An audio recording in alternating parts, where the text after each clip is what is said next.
मैं आज आपसे एक दिल की बात करने आया हूँ। मैं आपसे दिल से कुछ पूछने आया हूँ। आप लोग कीमोथेरेपी की तरफ क्यों भागते हो? आप लोग रेडिएशन और सर्जरी की तरफ क्यों भागते हो? वो इसलिए क्योंकि आपके पास कोई एक ऑप्शन नहीं होता। आप लोगों को दिखता है कि कैंसर का इलाज कराने के बावजूद कैंसर से इतने परेशानी नहीं आती, जबकि उसके इलाज से इतने ज़्यादा साइड इफ़ेक्ट्स होते हैं।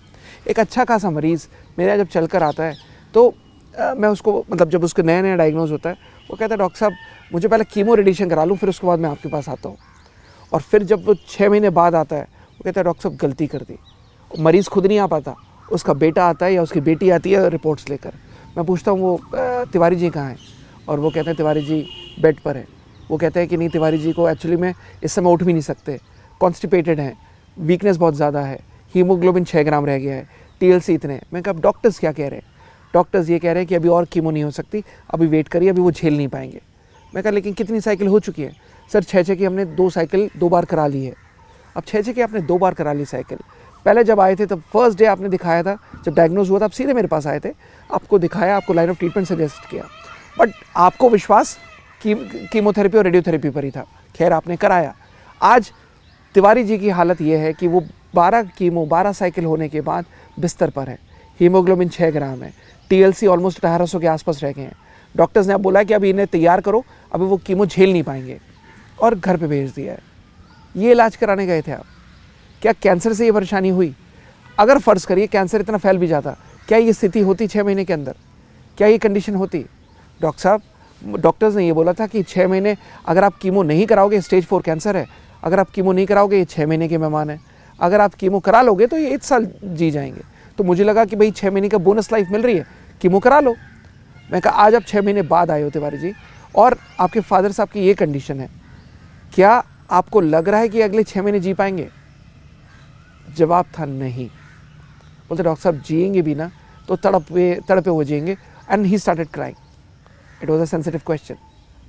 और ये क्वेश्चन हर किसी के अंदर, अगर मैं आप लोगों से भी पूछूंगा, आपको खुद रियलाइज़ होगा कि हाँ, जब मैंने कीमो स्टार्ट करी थी तब क्या कंडीशन थी और आज क्या कंडीशन है। और आज आपको जब डॉक्टर्स ने यही बोला था कि अगर आप कीमो नहीं कराओगे तो 6 महीने जिएंगे, अगर आप कीमो करा लोगे हम 1.5 साल निकाल लेंगे, बद से बदतर हालत में आपको लगता है 1.5 साल निकलेगा? नहीं। और तिवारी जी जो झटका झेल रहे हैं या उन्होंने जो भी झेला, ऐसे बहुत से मरीज़ हैं जो ये परेशान हो चुके हैं और मजबूरन करा रहे हैं। मजबूरी का नाम कीमोथेरेपी, मजबूरी का नाम रेडियोथेरेपी। क्यों? क्योंकि उनके पास वो ऑप्शन नहीं है, वो क्या चूज़ करें। कोई आयुर्वेदिक की तरफ भागता है, कोई होम्योपैथी की तरफ भागता है, कोई यूनानी की तरफ भागता है, बट उसको वो कॉन्फिडेंस नहीं है। क्यों? क्योंकि कोई भी डॉक्टर खांसी, जुकाम, बुखार, अस्थमा और साथ में जोड़ों का दर्द और साथ में कैंसर कर रहा है, उसको वो स्पेशलिटी नहीं है। उसको वो एक केंद्र बिंदु अर्जुन की तरह नहीं दिख रहा कि भाई मुझे तोते की आंख दिख रही है, छोड़ दो तीर। तो वो सेंटर पॉइंट, वो केंद्र बिंदु दिखने के लिए ज़रूरी है कि आपको इतना एक्सपीरियंस हो, इतने सैकड़ों केसेस हों जो आपने ठीक किए हो, और वो बैकिंग हो, वो स्ट्रॉन्ग कॉन्फिडेंस हो कि हाँ, कैंसर में अगर रिकवरी दिखनी है तो पहले 45 दिन के अंदर दिख जाएगी, वो क्वालिटी ऑफ लाइफ दिख जाएगी। और ये फ़र्क, ये इम्पैक्ट हमारे यहाँ होता है। अगर वो कैंसर हेल्थ सेंटर एक ऑप्शन बन के खड़ा हो जाए, एक स्ट्रॉन्ग ऑल्टरनेटिव बन के खड़ा हो जाए कि येस, अगर ये कीमो है तो ये कैंसर हेल्थ सेंटर है, और ये एक स्ट्रॉन्ग ऑल्टरनेटिव है जिसको अगर आप चुनते हो तो yes, there would be no side effects. वो जो डाउन टाइम हुआ, जो 6 महीने तक वो बिस्तर पकड़े रहे, वो नहीं होगा। क्वालिटी ऑफ लाइफ मेंटेन होगी, और ऑब्वियसली जब क्वालिटी ऑफ लाइफ मेंटेन होगी तो लॉन्जिविटी भी आएगी। दिन, महीने, साल बढ़ जाएंगे। एक सच्चाई बताता हूँ, डॉक्टर्स आपको कहते हैं कि हम आपका साल बढ़ा देंगे, 1.5 साल बढ़ा देंगे। मैं सबसे पूछता हूँ, आप कैसे बढ़ा दोगे? जब इम्यूनिटी ही ख़त्म कर दिया आपने, जब उनका इम्यून सिस्टम ही ख़त्म कर दिया, जो इम्यून सिस्टम फाइट बैक करता है। कोविड में आपको किसने जिताया? इम्यूनिटी ने। कोविड में आपको किसने जिताया? आपकी इम्यून सिस्टम ने। तो जब आपने इम्यून सिस्टम ही खोखला कर दिया, जब आपने इम्यूनिटी ही हार्श ट्रीटमेंट कर करके, जैसे तिवारी जी को बिस्तर पकड़ा दिया, तो वो हार्श ट्रीटमेंट कर करके अगर आपने केमिकल दे देकर आपकी उसकी इम्यून सिस्टम ख़राब कर दी या उसकी इम्यूनिटी ख़त्म कर दी, तो आप कैसे फाइट बैक करोगे? कैसे बाउंस बैक करोगे? इम्यूनिटी ही तो है जो आपकी लाइफ बढ़ाती है। एक आपका इम्यून सिस्टम ही तो है जो आपके जो एक लॉन्जिविटी बढ़ाती है, एक ड्यूरेशन बढ़ाती है, क्वालिटी ऑफ लाइफ बढ़ाती है।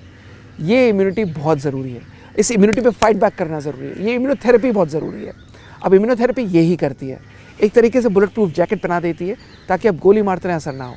यही इम्यूनोथेरेपी किस तरीके से आपको रिकवर करती है, आपके इम्यून सिस्टम पे काम करती है, आपकी रोग प्रतिरोधक क्षमता, आपकी रोग प्रतिकारक क्षमता इतनी ज़्यादा बढ़ा देती है कि नॉर्मल सेल एक्टिव होकर कैंसर सेल को ख़त्म करते हैं। ये फ़र्क पड़ता है। तो ज़रूरत वो है कि एक वो स्ट्रॉन्ग ऑप्शन जो खड़ा होकर कीमोथेरेपी को या सर्जरी का ऑल्टरनेटिव बन के खड़ा है। पहली बात, अगर आपको करानी है आप कॉम्प्लीमेंट्री बना के करा लो, बट अगर कॉम्प्लीमेंट्री नहीं कराना चाहते और एक ऑल्टरनेटिव स्ट्रॉन्ग खड़ा है तो उस ऑल्टरनेटिव को चुनो ना, जो एक पेनलेस है, ऑर्गेनिक है, साइंटिफिक है, नेचुरल है और आपके इम्यून सिस्टम पे काम करता है, जो श्योर शॉट है कि क्वालिटी ऑफ लाइफ मेंटेन होगी, जो श्योर शॉट है लॉन्जिविटी आएगी। That's the change that you should notice.